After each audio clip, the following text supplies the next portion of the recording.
Car maintenance can be a bitch. Let me tell you about it. There is no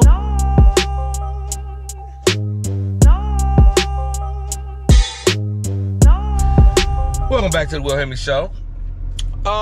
Just want to give you a little story time.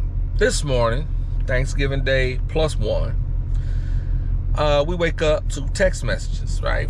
I got a sister-in-law. She's like my sister, though. Love her to death. She lives in Vegas.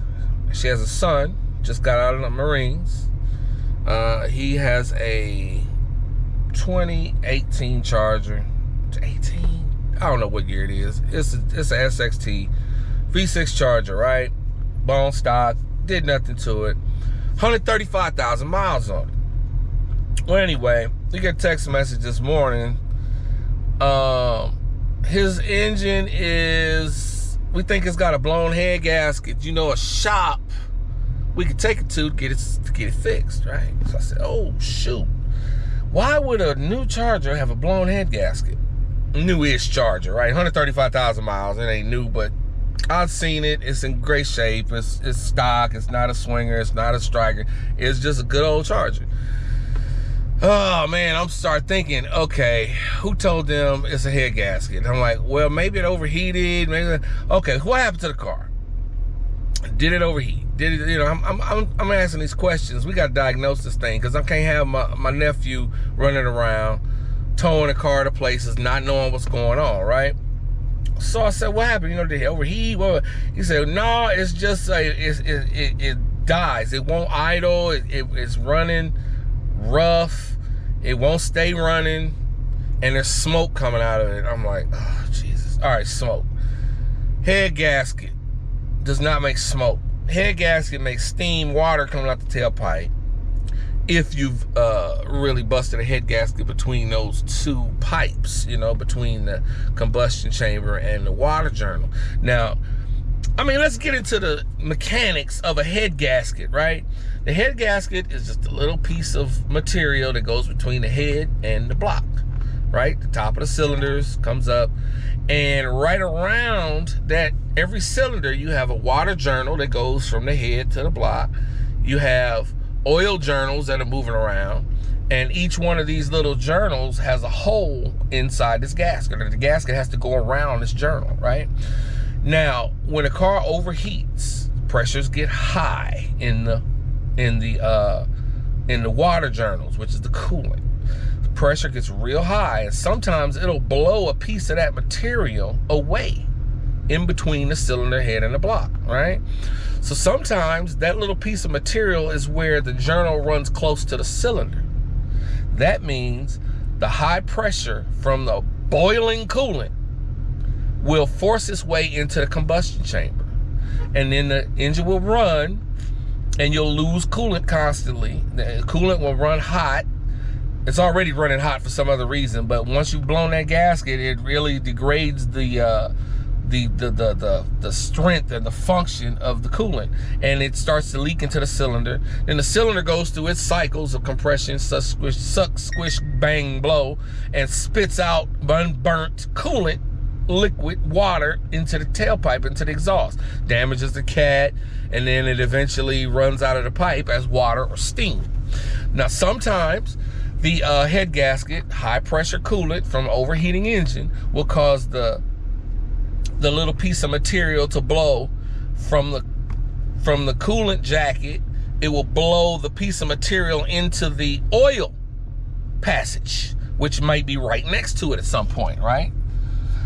So that way you get water and oil mix. And when that happens, your coolant gets degraded, your oil gets degraded, the car runs hot a lot, it doesn't lubricate well. If you pop your oil cap, you'll see a mushy, light brown or weird colored mix of goo. You won't see oil, and the same thing will be in your coolant tank. And you know, if you haven't affected the combustion chamber, you won't get the steam, won't get the, but it will just run bad. Things will slowly start to degrade. You can drive around with the busted head gasket for quite a while before the catastrophic event happens, right?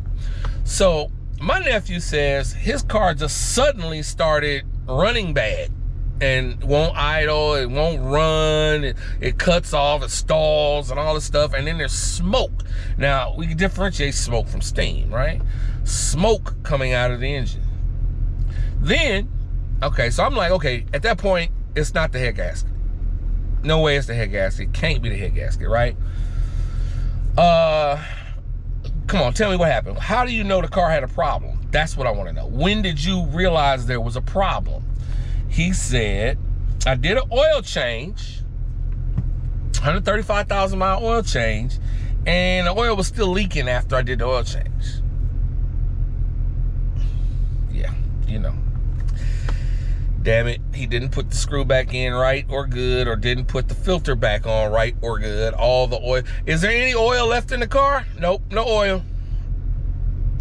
My nephew needs a new engine on a V6 Charger. So here we sit.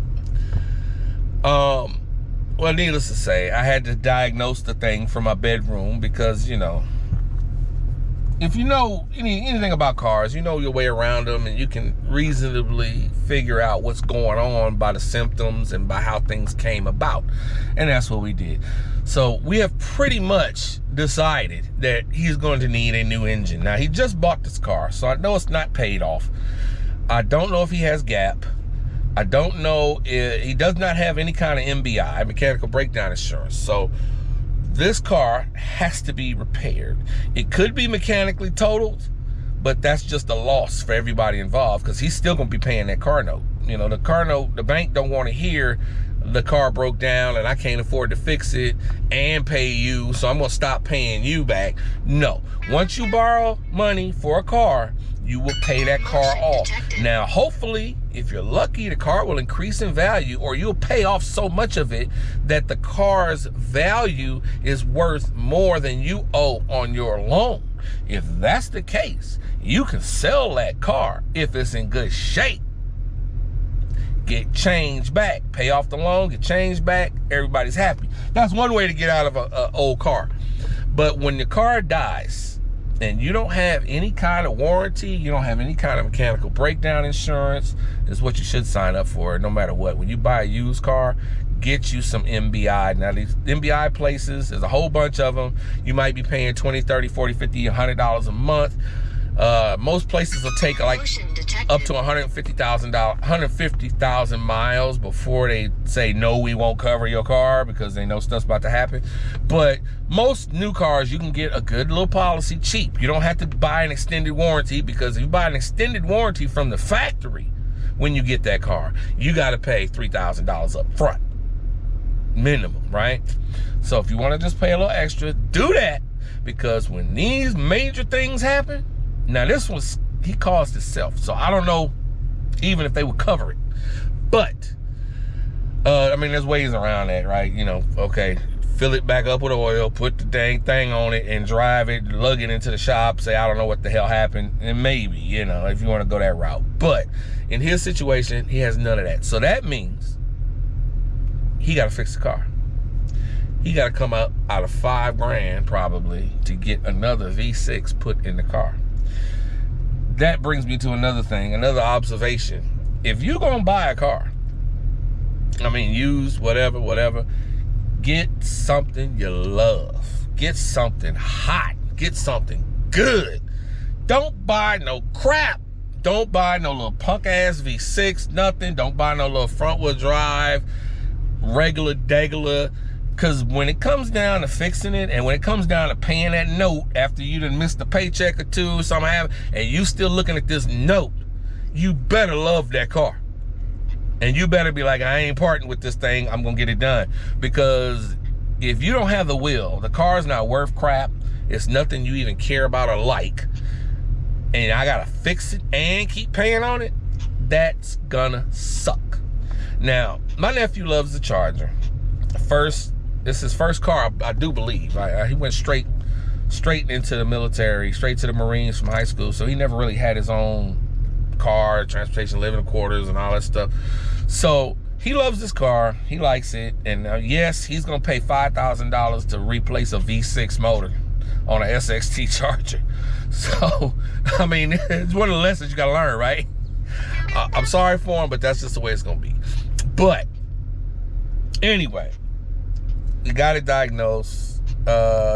We haven't taken it to the shop yet, so he's gonna run it down to the shop. I got some people I know that work on cars that are good people, good shops, a couple, and one recommends another, and I'm always happy. So we have recommended the shop that's gonna do his engine if he needs it. I mean, okay, chances are maybe, I mean, chances are not, but chances could be that he does not need a new engine and they might be able to fix it. But until we know, he's gonna tow it to that place.